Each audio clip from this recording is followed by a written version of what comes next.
Hi, this is Gordon from YOOPknows on the Developer Diaries. One of the biggest questions I get asked by architect subscribers is, what is the touch points? How does that work? So here you can see we've got touch points required. We're currently working on Super Good Architecture, which is my dummy company to show you various bits and bobs. On the list view here, if we look over here, we can see red dots next to all the project names. So those touch points, those you can see is red there, correspond to these red dots also. So if you imagine you're using a spreadsheet or something like that, if you've got 20, 30, 50 jobs, you have to go through literally every job every day or every week to know where you're up to. What this does, the touch points required in the snooze projects, it seeks to create a feedback loop.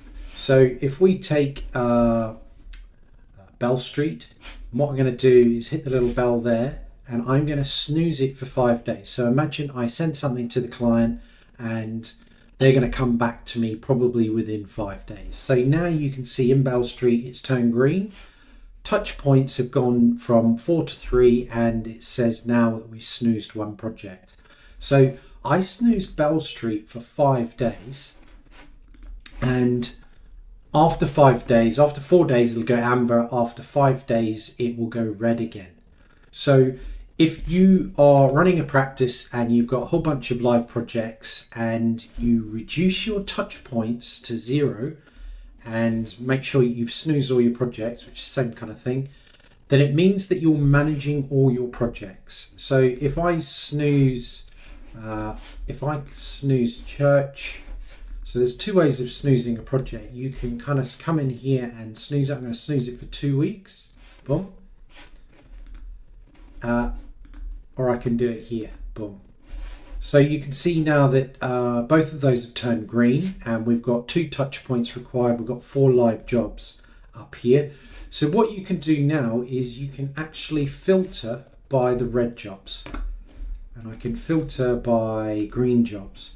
So it means that, again, if you're running like 20, 30, 50 projects, it means that as long as you're checking in on these red dots when they appear, it means that you will have managed all your projects. Typically when I see a red dot, I go in there, I have a look at the project, I have a look at the status, and which will usually have things like 10:01 planning submitted, for example. And it'll have things like that, and I'll go, okay, we submit it for planning, and then let's just say, for argument's sake, it's now valid. So if it's valid, what I would do is I would look at that and I'd kind of go in there and I'd snooze it for another 2 weeks. There's nothing to do on that project. And that's what you kind of do on all the projects. So if Three Kings came back and or High Street came back in it and we sent, and say it was the 8th of the 1st, and sent sketches to client, even better if I spell it right. So if we'd sent something to the client 5 days ago, once it goes red again, here it is, High Street, once it goes red again, we can go, okay, it's gone red again. I sent sketches to them 5 days ago. I'm going to do a follow-up email.